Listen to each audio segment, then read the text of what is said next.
owu achama Wontumi Adorye ne bosia akwaji wo Exim Bank afuo no kura nso no wutie ne nkoma anya yie afram asuo no da ho no ne yadua bro na seje sabonsamfo se abetwia faburo su nyina bro na anya yie sika ewomu a yatete $30 million pe $30 million Ghana cedis pe na Sammy cross ni enyim san ko ne Exim Bank na enya yete ya wa mo amaso ewi twem e de akwakomma eye Attorney General's Department amani am de abonu nie wa mo say 1 defrauding by false pretense na altering forged document bi ode kwa nam so me diska ma an nyina no se enye ibu okwa na pro forma na wayi pro forma na fo na invoice afa causing financial loss to the state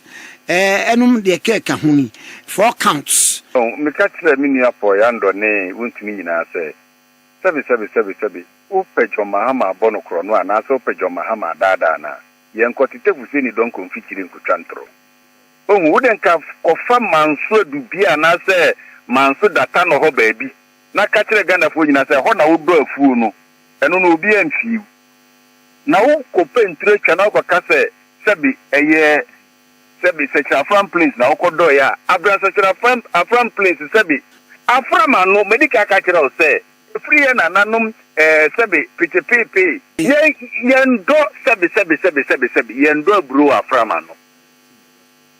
anu de insio na twetwe no na epebre yakodua emo wo ho na de Wontumi di biti me profo ne se oba trana se o ye ko pe aban bosia breakafo no amuye adwuma no nti regional chairman se o ko pe bosia breakafo de ye afu a ye nyina ye ko sia chairman ya kire no baabi ye afu wo na okay breakafo ni nyanti da odi TV ni cameras ni ba ye no na breakafo ni nyina di na chi a ya bo chairman ye chairman ayo okay we suta na bia wo mo do owu obu ho wo mo do wa pia ka krom de biako enkwa abinim bi mma ge tiasia pie krom abutianom ne ade ni kuruwinum ne saa ho no bo krom ne ade na me ba na begina ahifie eni mo na me boda wo se mo me enko hwemo afuo no na mo nyina mutu di machi a na twa video na de aba ni kuba ya mo nyina be di akire a sama kata yedu ho a mo bia enkyere na afu munya bibia ma me me kane de bosia na mamo enti ye ko wa hu se chama akire se afu na free ha enkoka ha nyina no na ye settings na baby so a Wontumi ko gina ya o ye sa videos ni nyina no ye fra ho bofu akura eye bitim bofu akura ene edu entem ena okogina ya o yes a video no entina yoko ba mu say it was an organized crime because he deceived the bank say fu na ho ni nyina ya ne dia ko forge hu krata nyina de ko say ha nyina ya me dia e free hakoka ha hu photos of fita nyina no no di BT bank no the bank agima for mu free cry Exim Bank ko ye ne dia ye nim se efu na ye ko hu ye no e chairman dia ezan se e de be ye kitwa hu photo ye kitwa hu bibia ene ma yoku ba mu se o dada e bank no e de mfoni anya ne dia asase anya ne dia efu anya ne dia ena makoto tractor we obua no nto tractor dia makoto planters makoto harvesters obua onto bibia eti se ya no se ebia nkofo bo akira ko no makoye planters harvesters ni ade a bibia ni wosa debi the phone na mungu wo TV sin nyina say yes so to provide who see receipts and now receipts ni so na ka na sichi na me tell say obaka tell me say me kwa koto equipment we me koto equipment we nti the oye ne say and the bank you need to provide those evidence nti the oye ni nyina ne say oh combine harvester we yes saying yes we say na mo ma me proof for my invoice and no mo ka say nti proof for my invoice na ye de man no no yi pro na free ho no the invoice no nko akose we na ma I say can you want Sonny Erickson? Yes, he or he. You son in if you on Erickson, no mommy. Oh, so those are the issues being discussed. And Yoko is the perfect person of Babon because this was clearly an organized crime. Ntinyese sabi oni bank for nanya na wakoji loan and wontimi ntia loan na bank for dan na kadadi. Okodada bank ne se waye afu a ode afu ni pictures kwachira ya na so na afu ni nyane dia. So that is the false pretense. Say over Criminal Other Offences Act no Act 30 no section 131 na. So uso nim say eye ade anu odin pa say ebo na emrediu na ye bua wasem na ebo wa. One nem kura ye 10 years and not exceeding 25 years. So na make say eno na ma asem na ye den because it was an organized crime. Omok asem omok say ye nim di nti ayoko abam no. The basis are you could be na material no. But any purpose of Bomuso say when him said the man has an election to contest. August Timonia the idea for national chairmanship. And now one said da Musun say obey national chairman. 1 year 2028 a bad diamamu. It is an idea young cunning timu. Then also who say Onimpa asasen we bebu aboni nti no ahye da ne de ne ho akowura chairmanship race no se de be ya obetwe MPP fo nyina abegina asem no mu bi. Se dia no ti no no fi dimrika de ne ho akowura race no mu no. Because asemi ehye ase kra ansa na MPP fo kra be ko omo Bawumia Congress no. Ohu ehye ase kra ansa na e ko sa Congress na omo ko mortgage party ni de ma Bawumia no. Omo ko sa Congress ni ko jiji tu mu. And Sakura and Sana, election Kwabena will be declaring intention. At the NDC, you delegates no. But say about 2 years, there were no Yobia and said at the whole play. And then you be a mortgage maubia. Oh, when I said that was the strategy, see, Omo Praban, one a bit Nyakase or Praban on his own. Ubia said about mention a member from the branches. Wa wonka Bawumia team hu ne yiwe free sana e cost of it e me ka say this no NSC no it is obi a company me Bawumia ni pa onye Bawumia ni pa ne aba ho sake tun na Bawumia so nti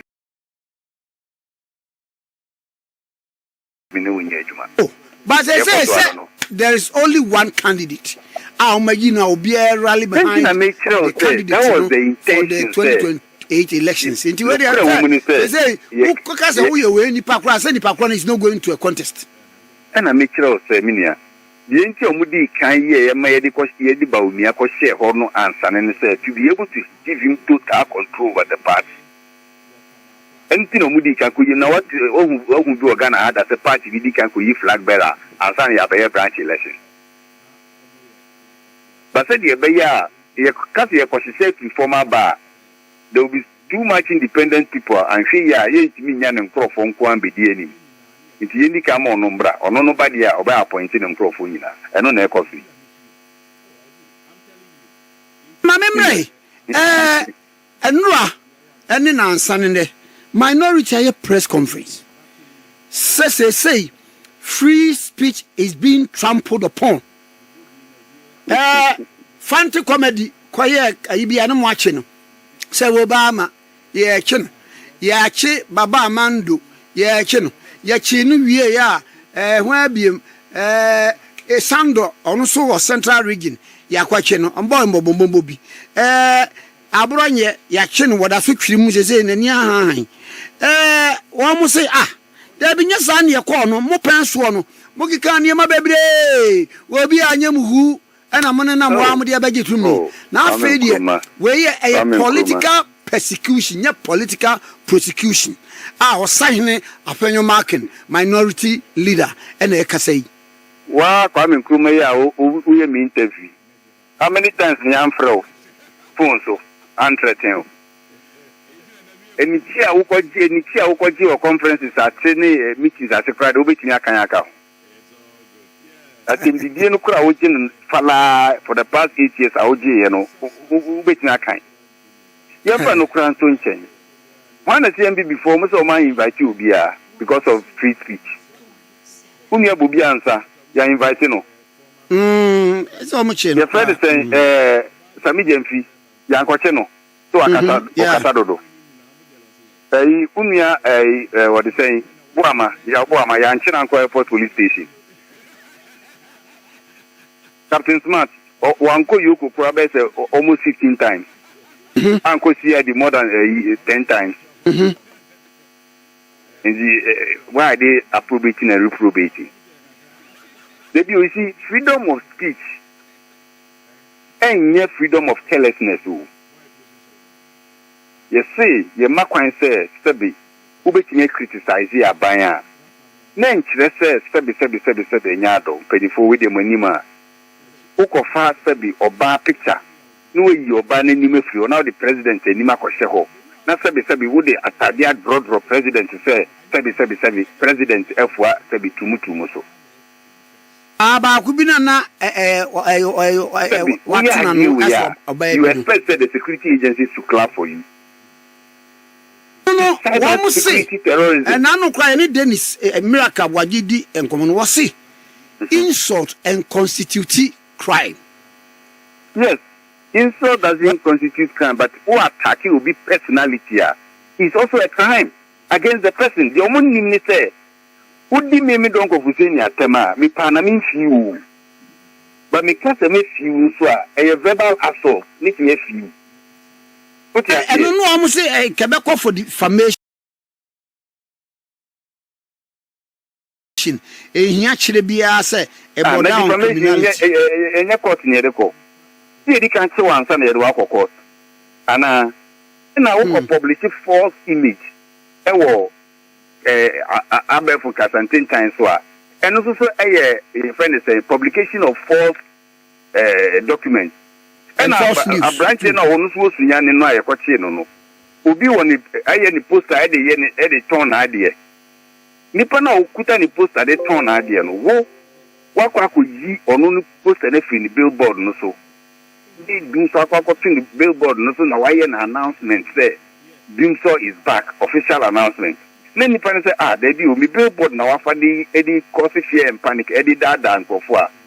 You are publishing false documents. I was saying it's for Nipana na kwaya report. Any other by your friend. Abronye, one na what's na kasa fidie so. Sabi Bishop Sabi o ma bomba ye kutaga na mo abepum ne. Wo di tie fidie say o ye former armed robber o ye see. We di na tema super no pasa. Judge ni ono so tie asem so a. Wo say fiti di judge Sabi judge so atem. I judge ni dey. Said you o kan na amafo no a ebi mu so say. O say judge na o de boto akata nti. E na wo ye political judge. And obedi asam so kra na eye woni posifo no adwenwene ho wa mo se kase ne kajeje no e na esenka ono take action there be judicial council secretary na year report no okay that is the complainant and sabi who publish false document and I say who cause fear and panic and I say who cause inciting say attack you bia police for me fa oh sure. Now, also, Yenya no acquire say, omu elections a druso, ubi a per elections, intino, be a person popular. Intino, and ye mamindi, ye rajon mahamatem, mamindi ubi at a near bet semi, namina popular, nami for winning elections, and I buy me before to say. And I almost to say you. Minia, be and yes, I sabi, Nipani person, omu person, casabi, omunim casabi, and I be biao. Ye kwa elections emu ayedin ena mama nyi dede ni hu se me na mitimi kaseti a ndc pa ne nto aba mama that is all most of them are doing then no ani bibrebe ya dudu na ye njumu se we ya omo ye sade ni nyina so check and see they are all going for elections ntina ye say yemfa ndc en kon ye ho ntino me ya kase me na mano oya. Yes, also a pass also mention a man in your popular. What's it? Sir, was mentioned a man in your popular. Oh, they do. The fact that you've committed a crime doesn't mean, say, we should look at your election and allow you to commit a crime. Daddy, sir. see. I see. Na baako no kwa wom say judge he went to the extreme. Say I yembeli no the 2 weeks remand date no kwa ba e be sa mana kwa kwatwim kopim se bedi asem na wie. Wo bra per the Martin Kwebu ade ko Supreme Court ruling no or say all offenses are bailable. Oh na me ka say be judge ka say ya remand wa say remand there obetimi afight o fight ni aka say ya grante bail amawa untimi ka say be woni no wa asamuti no yesa ono na ma ne ruling wentimi anchire wa asemu anchire say be suban na woda na di no e wote ya ma kwan ma okofie no say o ma o bail eno no atendidi ba mu say you. I see. They say, Adiana Namachira Wono. Election. See, election do, Eddie. Election do so.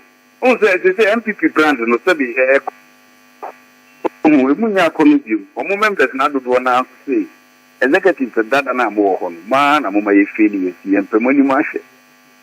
In the end, idea, Mumma Aremeyaw popular. The only thing they would do that can make them popular is say, Indi Diatem.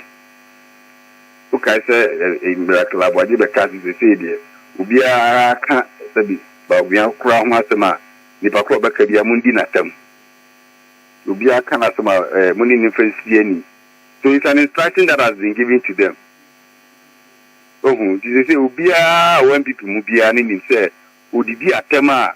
Enna ebe de bay yebe so abama no odidi atema ena ebe de bay yebe gina tum odi atem ye che no kra party mpenifo nyina beba no Bawumia so beba no ho oba enye den a obenya kakra nje strategy o ma adopt so more of it to be coming sir and I say Bawumia na mu nipa sabi odidi judge atem ama sabi judge akase Judicial Council Secretary Akko report me achino Bawumia is issuing a statement to back in the person. I just say atem di na bro nye di judge no Bawumia support it.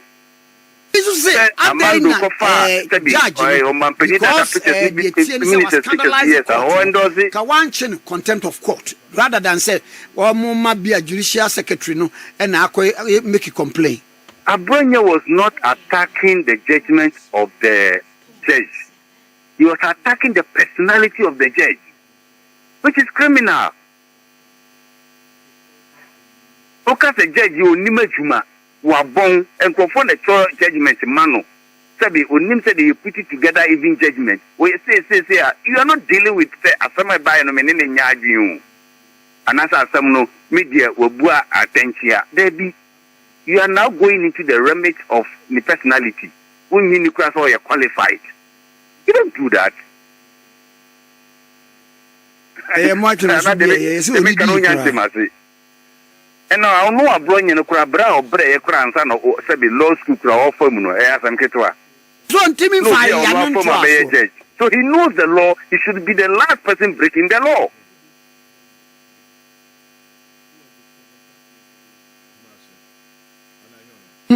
Asamu.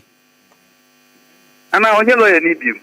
Onye lawyer no waye LLB afen wode yanu beto aso makola no nyam passe there be out say as a lawyer yeah but waye LLB no oh I see nti onyam passe makola no ebi waye you know law no akaya no makola no oh okay nje mraka wa at least no he knows a lot of said the near city. No, nothing a border on criminality onim, a border on misdemeanor onim, a border on felony onim, a border on treason onim. Any various provisions are a what other auxiliary laws, no,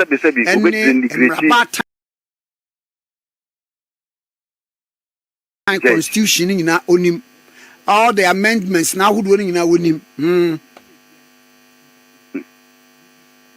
I'm going to say, at the end of the no, I'm a catcher, a strategy of my adoptee. And Anytime it I happens, also say a strategy amusuma faso to cow them into silence. Minia, sabi, bribre ama amania be yeden ho. Amania so ma. Nti ade omunkwani nipa omukasa wa MPP mu. Sabi miracle abwaji na ono edi anim no kura no sabi sa no kasa. Miracle. You can be critical. You can be overly critical and overly argumentative, but you don't bring in insult and personal attacks. That is not democracy. So mudi say ya mudi di agronom ne ade we ka bitia we no we usa ka biatia we ne ade dia na nka nya niema bia ese mo result to litigation na ne niema ese ko wi court mudi famfom so che mu nyina mo ye anuanom ne namfo. You see, asem ni nyina na waka no, we can do that. And pay sabi me call your sister station in MPP ni oho. We are disagreed on most issues. It doesn't say because of that you start calling the person like you call the person names. Like, no, you can disagree with your mama. You can in fact criticize the policies in the Nyama Bibraoye, but you don't go and say caricature somebody to represent the person just to make your point. No, I day. The only day bill no cotton and him or yes, someone come fanco. No crown one can ask them. Not the Sabi or chance a bill never barman assign, which on whom who does that? And Tinana Makacho say, Yempe Bibinia popular because Ubia to say Ubia Pesa Unya Bawumia attention. Into the attempt China, Bawumia Bapena, I endorse so where Bawumia any preaching about Bawumia Bani Ato Banamano. Yomoya no. Mamino Asiena. Thanks for watching. Like and share the video. You can also drop your comment. Please don't forget to subscribe. Click on the bell to turn on the notification.